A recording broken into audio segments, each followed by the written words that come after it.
কুল্লু নাফসিন যায়িকাতুল মাউত। আল্লাহু আকবার। কুল্লু নাফসিন যায়িকাতুল মাউত। আল্লাহ রাব্বুল আলামিন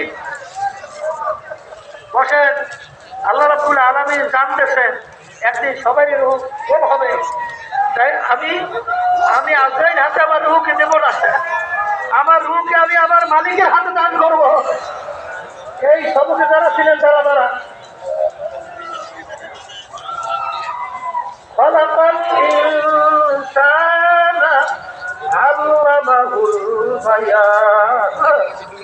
আমার মালিক ডাক দিয়ে বলে, আব্দুল করিম, হেরে যাও করিম, এই ওই না খাতু, তোর শরীরে বিভিন্ন জায়গায় আমি গোস্ত দিচ্ছি, সব গোস্ত কথা বলতে পারে না।